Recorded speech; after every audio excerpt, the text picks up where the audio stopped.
Hello student, welcome to Ayur medical classes. Start करने जा रहे हैं बीएमएस 4th ईयर का शालक्य सब्जेक्ट का लेक्चर, जहां पे हम बात करने जा रहे हैं 24th लेक्चर के नोट्स के बारे में, जो है कि मुख रोगों का दंतगत रोग। यहां पे हम बात करने जा रहे हैं डेंटल डिजीज़ की। इससे पहले एक छोटा सा क्वेश्चन कि आप सोचिए कि मुख रोगों को कहाँ कहाँ आचार्य सुश्रुत ने किन किन स्थानों पर वर्णन किया है। तब तक सिलेबस टू सिलेबस, जहाँ पे मैं बात करने जा रही हूँ aetiology, pathology, classification, clinical features, point A and B का ब्रीफ नॉलेज ऑफ कराल, भंजक एंड कपड़ा। तो आपने अब तक ये नहीं सुना है तो फिर आज ये कंप्लीट करिएगा। और आयुर्वेद को इंटरेस्टिंग नोट्स मैं प्रोवाइड कर रही हूँ, आप बने रहिए चैनल पे।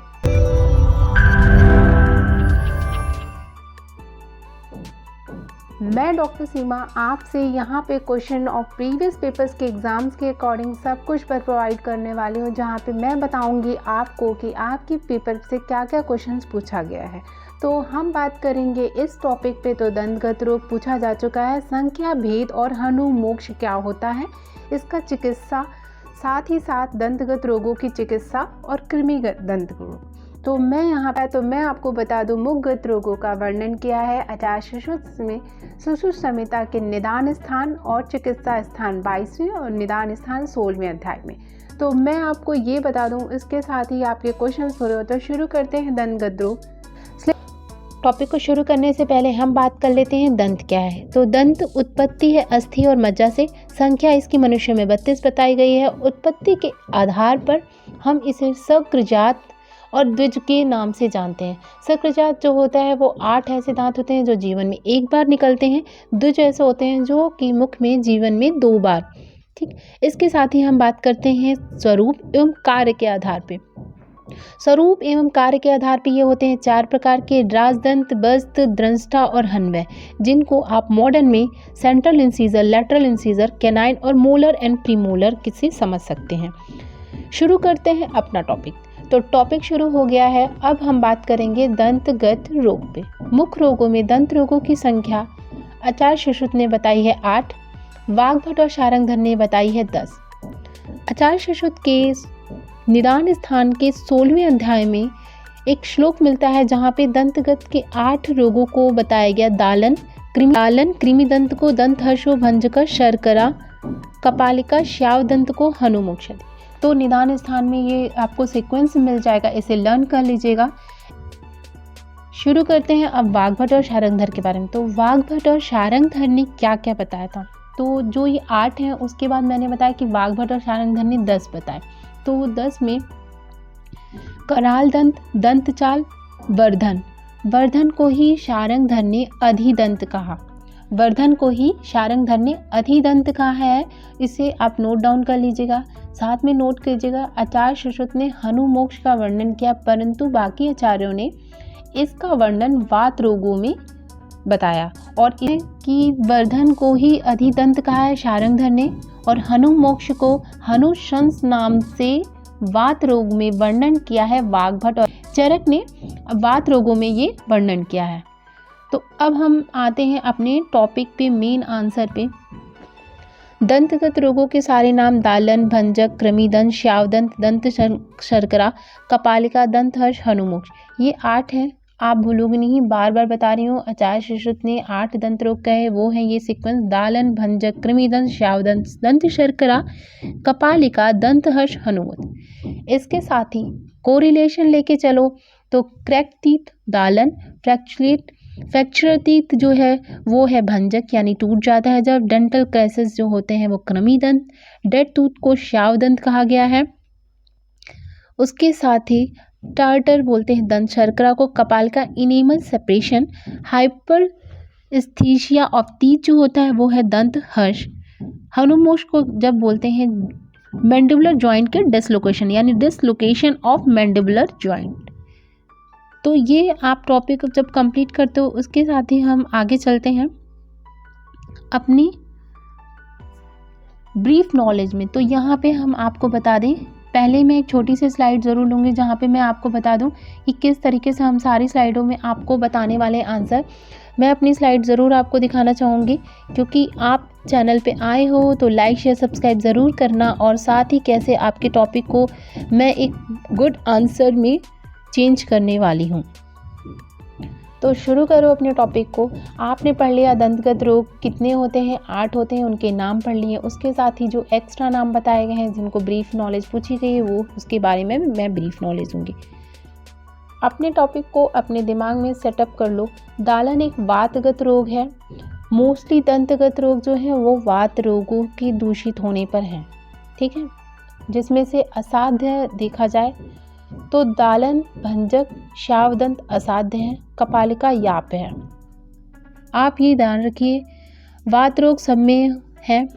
श्यावदंत, श्यावदंत जो है वो है श्याव जिस पित्त और रक्त से है, कपालिका कफ और वात से है। कपालिका याप होती है, कपालिका, पालिका, याप्य, कपालिका याप्य। तो ये आप ऐसे भी रट सकते हो, कपालिका, पालिका, याप्य, ठीक है। दोनों को आप, मैं बार बार इसलिए रिपीट कर रही हूँ आपको समझ में आए। कपालिका तो आपके दिमाग में तुरंत आ जाए याप्य, ठीक है। क से कफ, व से वात, ठीक है। तो कपालिका में कफ और वात, कफ और वात याप्य, मतलब कपालिका बोलोगे ही तो सारा का सारा इसमें दोनों आपको आंसर मिल जा रहा है, ठीक है। तो अपने माइंड में सेटअप कर लोगे कपालिका याप्य और कफ वात, ठीक है। उसके बाद श्यावदंत, भंजक, दालन, ये तीनों जो होते हैं असाध्य होते हैं, इनकी चिकित्सा असाध्य का ही है। भंजक में कफ और श्यावदंत में पित्त, ठीक। कृमि दंत है डेंटल क्राइसिस, दांत में जब सड़न लग जाती है, कीड़े लग जाते हैं तो वहां पे पीड़ा होती है, तो वात दोष है। इसकी चिकित्सा करेंगे दंतोदरण या रक्त मोक्षण। अगर वो उसमें कीड़े सही से पूरे अधिक तरीके से पूरे खा चुके हैं, दांतों को पूर्ण रूप से खा चुके हैं, वो डेड होने लगा है, तो दंत उद्धरण यानी दांत को निकाल दिया जाएगा। नहीं तो उसमें रक्त मोक्षण की प्रक्रिया करके उसे साफ कर देते हैं, ठीक है, यानी क्लीन। दंत हर्ष जो है वो हाइपरथेशिया है, इसमें वात रोग है। आप आंख बंद करके वात वात हर जगह लिख सकते हैं। सिर्फ आपको 8 रोगों में 3 ही जगह पे समझना है, वो मैंने आपको बता दिया है। भंजक में कफ, कपालिका में कफ, श्यावदंत में पित्त, ठीक है। बाकी आप वात आंख बंद करके सब में कर दीजिए। सिर्फ श्यावदंत ही एक डिफरेंट है जो आप हमेशा याद रखिए, श्यावदंत में रक्त है और पित्त है। बाकी श्यावदंत के अलावा सभी में आप आंख बंद करके वात वात लिख देंगे, भंजक, कपालिका में कफ। तो आपको यहाँ पे समझ में आ गया होगा कि आपको कैसे चलना है। तो सिर्फ ये है लॉजिकल लर्निंग रखनी है। हम बात कर रहे थे दंत हर्ष की, तो दंत हर्ष में हम वात शामक चिकित्सा करते हैं, क्योंकि किसी भी ठंडा गर्म या किसी खाने से दंत हर्ष होता है। तो जब दंत हर्ष हो रहा है तो उसको हम वात शामक करते हैं। इसकी डिटेल मैं नॉलेज जो है वो अभी लेक्चर में दूंगी, लेकिन यहाँ पे आप ब्रीफ में पढ़ लीजिए। तो यहाँ पे दंत शर्करा आया, तो दंत शर्करा जो है एक शॉर्ट टर्म में ये टेबल है। इस टेबल में मैं ये आपको बता दूं, दंत शर्करा में टार्टर बोलते हैं, इसको कोरिलेट किया गया टार्टर के लक्षण से। इसमें वात होता है और लेखन यानी स्क्रपिंग करके साफ करते हैं, क्योंकि शर्करा एक जमाव होता है दांतों पे, दांत पे हल्का हल्का जमाव हो जाता है, जहाँ पे कि हम इसे दंत शर्करा कहते हैं। दंत शर्करा की चिकित्सा ना की जाए तो ये कपालिका में अंतर्गत हो जाता है। तो इसलिए दंत शर्करा की जब हम चिकित्सा नहीं करते हैं तो ये कपालिका रोग हो जाता है, ठीक है। उसके इसलिए दंत शर्करा की चिकित्सा करना बहुत ही ज़रूरी है। इसके साथ अब हम आते हैं हनुमोक्ष। तो हनुमोक्ष जो होता है वो है डिसलोकेशन मैंडिबुलर जॉइंट्स में। यहाँ पे वात शामक और अर्दित के समान चिकित्सा की जाती है। रट लेना, अर्दित के लक्षण यानी फेशियल पैरालिसिस पाई जाती है, साथ ही उसमें अर्दित के समान ही चिकित्सा, अर्दित यानी फेशियल पैरालिसिस से कोरिलेट किया गया। तो अर्दित को यहाँ पे मैं कहूँ हनुमोक्ष जो है, यहाँ पे अर्दित के समान लक्षण मिलते हैं, अर्दित के समान चिकित्सा की जाती है हनुमोक्ष की, वात शामक चिकित्सा की जाती है। तो आप ये 8 के 8 रोग समझ गए होंगे।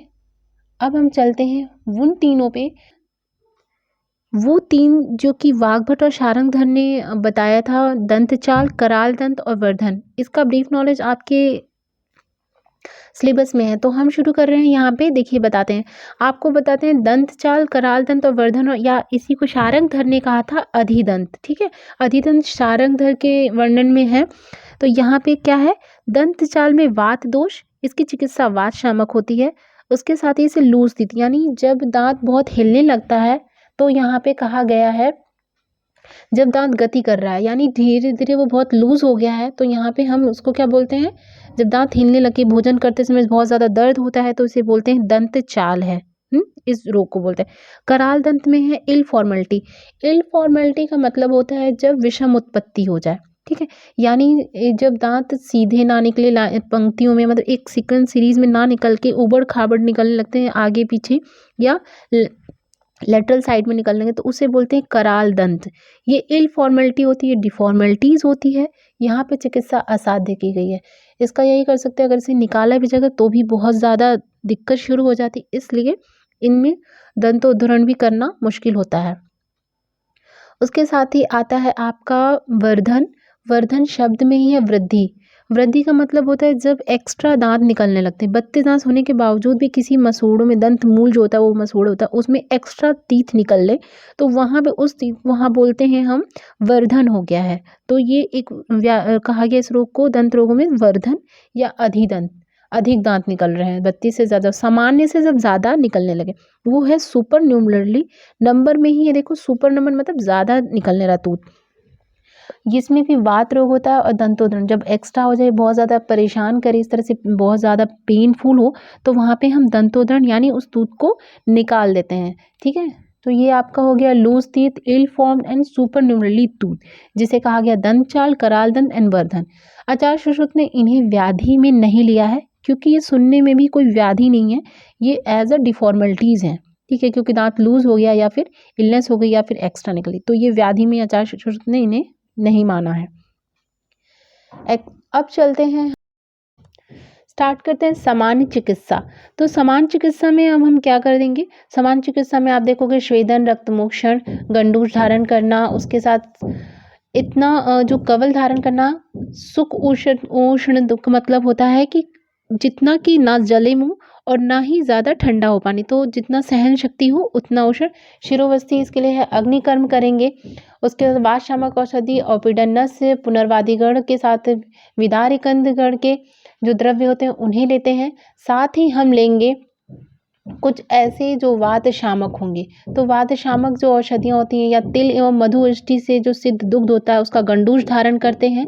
ये आप नोट डाउन कर लो, ये बहुत इंपॉर्टेंट पॉइंट है। उसके साथ ही हम जो है दांत जो हिलते हैं उनका दंतो उद्धरण करें, यानी दांत को निकाल देंगे, साफ करते हैं डेंटल क्राइसिस में भी। तो इन सब चीज़ों को जो जनरल आपको नॉलेज होती है उसको, अगर प्रतिगंधी बहुत ज़्यादा दुर्गंध आ रही तो वहाँ पे हम दंतोद्धरण कर सकते हैं, दंत हर्ष की चिकित्सा कर सकते हैं, ठीक है। तो ये सब चिकित्साएं आपके लिए बहुत ज़्यादा इम्पॉर्टेंट हैं। तो औषधियों में आप वात शामक औषधि का प्रयोग करेंगे। अग्निकर्म को अगर हम देखें तो अग्निकर्म में ये ध्यान रखिए, अग्निकर्म में हम देखते हैं जो जब हम दंत को निकालते हैं, दंतोद्धरण करते हैं, तो वहाँ पे अगर रक्तस्राव हो रहा है तो हम वहाँ पे अग्निकर्म करके स्राव को रोकते हैं, ठीक है। साथ में शिरोवस्ती बहुत ज़्यादा है, क्योंकि ये जो जबड़ा में पेन हो रहा है तो इसमें शिरोवस्ती बहुत अच्छी है। उसके बाद अग्निकर्म दंत कब किया जाता है, तो जब किया जाता है जब हम दांतों को निकालते हैं और वहाँ पे फिर भी रक्तस्राव हो रहा है, तो हम वहाँ पे अग्निकर्म कर देते हैं, ठीक है, जिससे कि वहाँ पे जो स्थान है उसमें से स्राव ना हो और वो हीलिंग हो जाए, ठीक है। उसके बाद हम वात शामक औषधि करते हैं, क्योंकि दांत का दर्द बहुत ही पेनफुल होता है, इसलिए हम क्या करेंगे, वात शामक औषधियों का प्रयोग करेंगे। अवपीड़न नस्य, इसमें अवपीड़न नस्य का आचार्य सुश्रुत ने एक वर्णन दिया है, जब आप खोलोगे चिकित्सा स्थान वहाँ बता है। पुनर्वादिगण, विदारक आदि गण के जो द्रव्य होते हैं इनका प्रयोग बताया है, तो वो आप करोगे। विदारिकंद गण जो होते हैं उनसे। इन सब का वर्णन करने के बाद मैं आपको बता दूंगी जलांधर बंद विधि, ठीक है। जलांधर बंद विधि एग्जाम में पूछी गई है, ये मैं एक अलग से पॉइंट बनाऊंगी जो आपको दूंगी, क्योंकि जलांधर विधि जो है आपके सिलेबस में है। हम बात करेंगे उसके बाद स्निग्ध आहार। यहाँ पे एक आचार्य सुश्रुत ने श्लोक बोला था, ये श्लोक आप लर्न करना या फिर इम्पोर्टेंट समझ लो। खट्टे फल का सेवन, शीतल जल, रूक्ष अन्न और साथ ही ऐसे जो सख्त दातुन होते हैं उनका हम नहीं करते हैं, क्योंकि ये क्या होते हैं, जो कड़े जो भी फूड पार्टिकल्स ऐसे होते हैं जो बहुत हार्ड होते हैं, वो दांतों को बहुत ही नुकसान पहुंचाते हैं, इनेमल्स डिस्ट्रॉय करते हैं, उसके साथ ही हमारे दंत रोगों को जन्म देते हैं। तो हम यहाँ पे ये देखो, हमारे आचार्यों ने भी ये वर्णन किया है कि खट्टे फल नहीं खाने चाहिए दंत रोगियों को, ठीक है। दंत रोगियों में ये नुकसानदायक होते हैं, ठंडा पानी नहीं पीना चाहिए। तो ये चीज़ आप अपने आंसर में मेंशन करोगे, क्योंकि आचार्य सुश्रुत ने 42 चिकित्सा स्थान में इसको मेंशन किया था, ठीक है। चिकित्सा स्थान में जब चिकित्सा बताइए 22वें अध्याय में, ये आपको श्लोक मिल जाएगा एग्जाम। अब चलते हैं हम, हनु मोक्ष क्या है। तो डिसलोकेशन ऑफ जॉ क्या है, जब वात प्रकोप भाव क्या है, बहुत ज़्यादा हंसना, बहुत तेज बोलना, जंबा को खींचना, या फिर बहुत ज़्यादा मुख का जो उल्टा सीधा जो फेस बनाते हैं, ऐसे भाव। तो उन चीज़ों में हनुसंधि विसन्हत जो शब्द है, इसको आप ध्यान रखना। इसका मतलब है स्वस्थान से, यानी अपनी ओरिजिनल प्लेस से डिसप्लेस हो जाना, ठीक है। तो वही आचार्य ने निदान स्थान में जब बताया है कि जब हनु यानी मैंडिबुलर जॉइंट होता है, वो डिसलोकेट हो जाए अपनी ओरिजिनल प्लेस से, तो उसी हनु मोक्ष कहा गया है, ठीक है। इसमें क्या है, अर्दित के लक्षण मिलते हैं। तो अर्दित के लक्षण, जो बार बार मैं कह रही हूँ, अर्दित के लक्षण यानी फेशियल पैरालिसिस होती है, वो सारे लक्षण आपको यहाँ मिलेंगे। उलझन होगी, पेन होगा बहुत ज़्यादा, ये सब चीज़ें होना शुरू। तो आप समझ गए कि वात प्रकोप भावों के कारण हनु संधि का विसन्हत हो जाना ही और अर्दित के समान लक्षण उत्पन्न होना हनुमोक्ष कहलाता है। ये आप लिखने के बाद आप निदान में लिखोगे। तो निदान मैंने बताया ही, आचार्य सुश्रुत ने कहा है। उसके साथ वाग्भट ने जो बोला है, वो बोला है कि बहुत ज़्यादा जिह्वा का अतिलेखन करना। कुछ लोग बहुत ज़्यादा जब टंग को करते हैं तो इतना फेस बना के खूब तेज़ से आवाज़ निकालते हैं, आप लोगों ने देखा होगा, जो बड़े बुजुर्ग होते हैं बहुत तेज़ है। अक्सर जॉ डिसलोकेशंस ऐसे एजड पर्सन में होते हैं। उसके बाद शुष्क भोजन, बहुत ड्राई फूड, जैसे अखरोट ले लिया और आपने तोड़ना शुरू किया किनारे से और जबड़ा हिल गया, ठीक है। या फिर कुछ लोगों की आदत है, लोग कोका कोला लिया और उसकी ढक्कन खोल रहे हैं, ठीक है। तो इससे भी होता है। एज आप कोरिलेट करो मॉडर्न में, ज़रूरी नहीं। और अभिघात, कोई चोट लग जाए, बहुत ज़्यादा भार का वहन कर लिया, बहुत हैवी किसी गर्दन पे या फिर लोग रख लेते हैं, उनकी भी अगर मैंडिबुलर बोन पे प्रेशर पड़ा तो भी डिसलोकेशन हो सकता है। संप्राप्ति पे आते हैं। तो संप्राप्ति समझ लो। संप्राप्ति में आप लिखोगे हनु मोक्ष, इसलिए मैं बहुत अच्छे डिटेल से समझा रही हूँ क्योंकि आपके एग्जाम में पूछा हुआ शॉर्ट नोट्स है, 5 नंबर से लेकर के आपको 8 नंबर तक ये दे देता है, ठीक है। तो यहाँ पे मैं बता दूँ, संप्राप्ति में यही लिखोगे। ध्यान से मन करते तो हनु मूल अपने स्थिर स्थान से, जिस स्थिति में वहाँ से वायु को कुपित होकर अपने स्वस्थान से नीचे चली जाती है, यानी सीधे क्या, वो स्वस्थान से हट जाती है। तो वही आपका हनु मोक्ष की संप्राप्ति होगी कि बहुत। उसके बाद आता है लक्षण। तो मेन आता है लक्षण, मुख खुला रह जाएगा या बंद रह जाएगा, जिस अवस्था में उसी अवस्था में वो जाम हो जाता है, फिक्स हो जाने लगता है। बोल तो सकते नहीं क्योंकि वहाँ पे मैंडिबुलर जॉइंट्स हैं वो डिसलोकेट हो गई हैं, चबाने में वैसे ही उसमें बहुत ज़्यादा पेन होगा। और अर्दित यानी फेशियल पैरालिसिस जो होती है उसके अकॉर्डिंग मतलब आप मेंशन करोगे तो पेशेंट को वैसा ही दिखेंगे सारे लक्षण। उसके बाद ये निदान स्थान में 16वें अध्याय में आपको ऐसे मिल जाएगा। दूसरा, इसकी चिकित्सा अर्दित रोगों के समान के, जैसे फेशियल पैरालिसिस की आप ट्रीटमेंट करोगे वही यहाँ पे करोगे, ये बाद शामक चिकित्सा दोगे। उसके साथ ही क्या है वो चिकित्सा, उसके साथ मैं ये बता दूं कि उसमें स्नेहन करोगे, स्वेदन करोगे। उसके बाद यहाँ पे जो डिसलोकेशन हुआ है उसे किस तरीके से जाम कर रहे हैं, मतलब फिर से ओरिजिनल प्लेस पे कैसे लाते हैं। तो जो कि बहुत प्रैक्टिसफुल होते हैं ऐसे डॉक्टर्स जो होते हैं वो क्या करते हैं, उसको बैठाना, जैसे बोलते हैं कि यहाँ जबड़े को बैठा दिया गया। तो जो डॉक्टर्स होते हैं वो स्नेहन, यहाँ पे क्या करोगे, स्नेहन स्वेदन के पश्चात क्या करते हैं, जो मैंडिबुलर बोन होती है उसको उसके नॉर्मल प्लेस पे डिस्प्लेस करते हैं, ठीक है।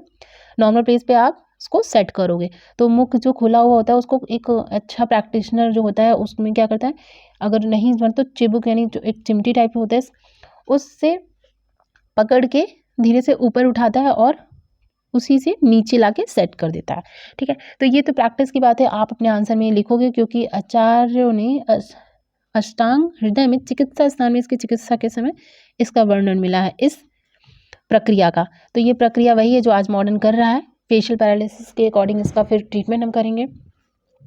हम सेहन स्वेदन करेंगे तो ये चीज़ आप लिखोगे। तो ये आपका हनु मोक्ष का आंसर हो गया, ठीक है। अर्धित रोगों को एक्स्ट्रा ऐड कर सकते हो यहाँ पे। फिर अब चलते हैं दंत हर्ष। स्लाइड बड़ी ना हो क्योंकि छोटे छोटे मैंने पॉइंट्स को बनाना है, तो थोड़ा सा और पेशेंस रखना और आपके स्लाइड्स खत्म होने वाली है। तो मैं यहाँ जल्दी जल्दी आपको बताऊंगी। दंत हर्ष, जब कुपित वायु के कारण दांतों में ठंडा या गर्म बर्दाश्त करने की शक्ति ना हो तो उसे क्या कहते हैं? दंत हर्ष, ठीक है। दंत हर्ष है। दालन क्या है? क्रैक्ड टीथ है, कुछ पढ़ना नहीं है। जब दांत में दालन हो जाए तो त्रिपुट, दालन मतलब क्रैक्ट हो जाए, दांत थोड़े से क्रैक्ट हो जाए, क्रैक हो जाए तो उसमें दालन कहते हैं, ठीक है। यहाँ पे वात प्रकोपी है, मैं बता चुकी हैं। दंत शर्करा क्या है? दंत शर्करा में क्या होता है, इस व्याधि में जो दंत मल होता है वो शर्करा के समान छोटे छोटे छोटे दांतों पे स्थिर हो जाता है, ठीक है। यहाँ दांतों के जो गुण है वो श्वेत सफ़ेद होता है, लेकिन अब वो क्या होता है, पीले पीले दिखने लगते हैं, हल्के हल्के। उस पर आपने देखा होगा छोटे बच्चे जो होते हैं जिनमें कृमि लग जाता है उनमें हल्के हल्के टर्टल्स बोलते हैं, तो एक जमाव हो जाता है। वो जमाव कैसा होता है? वो जमाव ऐसा होता है जैसे जंग लगते हैं उसी के समान वो वहाँ पे जम जाता है। दंत शर्करा क्या है? जब छोटे छोटे सफ़ेद सफ़ेद से कण वहाँ पे दांतों पे जम जाए तो उसे श्याव दंत कहा गया है, ठीक है। दंत शर्करा है। उसके बाद साथ में दंत शर्करा कहा गया है। इसमें कहा गया कि तीव्र वायु को सहने की, अम्ल और शीत पदार्थों को चबाने में अक्षम हो जाता है। दांतों में अम्ल पदार्थ खारिज की सहन शक्ति कम हो जाती है, बहुत ज़्यादा वो फील करना, यानी इनेमल पार्ट जो होता है वो वीक हो गया है। तो ये क्या दंत शर्करा का क्या है? जब शर्करा के समान दांतों पे स्थिर कुछ पार्टिकल्स दिखने लगे, ठीक है, उसका श्वेत वर्ण नष्ट हो जाए, यहाँ दंत शर्करा कहते हैं, ठीक है। एक डेब्रिश वहाँ पे इकट्ठा हो जाए, डिस्ट्रॉय हो जाए दांतों को। लक्षण मैंने बता दिया। अब बताते हैं आपको क्या है कपालिका। तो इनेमल सेपरेशन, जब दांत में जो शर्करा रोग की चिकित्सा ना की जाए तो वो ही उसकी सेकेंड स्टेज आ गया कपालिका, यानी अब इनेमल सेपरेशन हो जाएगा, क्योंकि उस पर शर्करा जब धीरे धीरे जो इनेमल पार्ट होगा वो डिस्ट्रॉय हो जाएगा, तो उसी को कहा गया कपालिका। दंत, जब दांतों का पूर्व जमी हुई शर्करा के साथ यानी उसका इनेमल पार्ट उतरने लगे तो इसी को कहा गया है कपालिका, ठीक। लक्षण वही है कि अब वो बहुत ज़्यादा जो श्वेत आवरण चढ़ा हुआ है वो इनेमल पार्ट जो है वो उतर जाता है, ठीक। तो अब वो बहुत ज़्यादा हार्ड जो फूड्स होंगे उन्हें नहीं खाएगा, क्योंकि मुख देखो एक चीज़ थी यहाँ पे मुझे मिली, मुख शुद्धि ना रखने से ये सारे तंत्र क्यों, जब हम अपनी हैबिट्स को गंदा रखते हैं, दांतों को साफ नहीं करते, कुल्ला नहीं करते हैं, खाना मीठा भोजन खाए, सो गया खा के, बच्चों का ध्यान नहीं रखते हैं और कुछ भी जंक फूड्स खाते रहते हैं, तो ऐसे क्या होता है धीरे धीरे मल जमा होने लगता है। वो मल जमा होकर के दांतों को अच्छे से ब्रशिंग ना करने की वजह से क्या होता है दांतों पे जम करके धीरे धीरे कृमि और भी गंदगी करके दांतों को दंत रोगों में बदल देता है। तो वो ये वर्णन आचार्यों ने किया कि ऐसा प्रतीत होता है जैसे जंग लगा हुआ है, ठीक है। तो बहुत ज़्यादा जंग लगा जैसा प्रतीत होता है, इसका वर्णन मिला है, जंग के समान उतरता है, उसी तरह इनेमल उतर जाता है, ठीक है। मल जमा है और इनेमल इतना कमज़ोर हो गया है कि जैसे जंग छूटती है उसी तरीके से इनेमल भी दांत से छूट जाता है। तो हम क्या पढ़ रहे थे, ये पढ़ रहे थे कपालिका, ठीक। अब आया श्यावदंत। तो श्याव में मैंने कहा था पित्त और रक्त के प्रकोप से जब होता है, ठीक है, बहुत ज़्यादा धूमिल हो जाए, नीला पड़ने लगे, दांत का रंग बदलने लगे, तो यहाँ पे कहा गया डेंटल जो टूथ है, ठीक है सॉरी डेड टूथ, ठीक है, दांत खत्म हो जाते, समझो मर गए, देन डेड, तो ये असाध्य माना गया है, ठीक है। डेड टूथ है वो असाध्य माना गया है। डेड टूथ में क्या है कि जो रक्त भी दूषित है, पित्त भी दूषित हो गया है, तो इन दोनों का प्रकोप हो गया है। प्रकोप करने के कारण क्या, शरीर रक्त और पित्त का प्रकोप है, तो जब प्रकोप हो गया है तो दग्ध होकर के श्याव अथवा नीला हो जाए, ठीक है, ये है श्लोकों में, श्याव अथवा नीला हो जाए तो श्याव दंतक रोग कहते हैं इसे।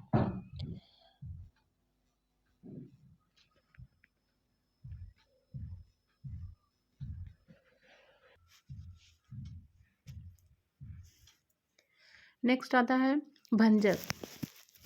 तो भंजक में क्या है, जिसमें वस्त्र मुख टेढ़ा हो जाए, फ्रैक्चर टीथ बोलते हैं, ठीक है। फ्रैक्चर टीथ है तो इसमें कुछ समझना क्या है कि जो भंग हो जाए, टूट जाए, तब उसे बोलते हैं फ्रैक्चर। दांत चोट लग गई, किसी भी वातजन्य से कोई ही होता है, इसमें पीड़ा होती है, इसके लक्षण निदान स्थान में मिलता है कि तीव्र पीड़ा होती है इसमें, ठीक है। ध्यान रखना कि वक्त्रम वक्र दंत भंग और तीव्र पीड़ा, ये तीनों लक्षण वात और कफ के कारण भंजक में मिलते हैं। ठीक है, लास्ट पॉइंट है कृमिदंत। तो दांतों में कीड़े लगना वात के कारण होगा, जो पहले दांत काला होगा, उसके बाद धीरे धीरे उसमें छेद हो जाते हैं, इसके बाद वो हिलने लगेगा, फिर क्या होगा, धीरे धीरे उसमें श्राव, शोथ और भयंकर पीड़ा होने लगेगी। ऐसा होता है कभी कभी कृमिदंत के कारण पीड़ा ना हो के बिना कारण भी, बिना मतलब कोई रीज़न नहीं होगा कि इसमें पीड़ा हो रही होगी, तो कभी कभी बिना कारण ही पीड़ा हो तो समझ लेना चाहिए कि दांत ऊपर से नहीं दिख रहा, अंदर से धीरे धीरे कृमि लग चुके हैं, वो खा रहे हैं। ठीक है, तो बिना किसी कारण, अगर जैसे कोई चोट नहीं लगी, कुछ भी नहीं हुआ, अचानक दांत दर्द होने लगा, तो उसमें समझना चाहिए कि कृमिदंत है, ऐसा श्लोकों में वर्णन मिलता है। ठीक है, तो डेंटल क्राइसिस हो गया। ये पूरा का पूरा दंत रोगों को कंप्लीट करते हैं। तो आपको ये नोट्स कैसे लगे ज़रूर बताइएगा। Thank you for watching, keep supporting, और अब तक चैनल पे बने हो तो लाइक शेयर सब्सक्राइब ज़रूर करना और ज़्यादा से ज़्यादा सपोर्ट करना। नेक्स्ट लेक्चर लेके मिलती हूँ जल्दी।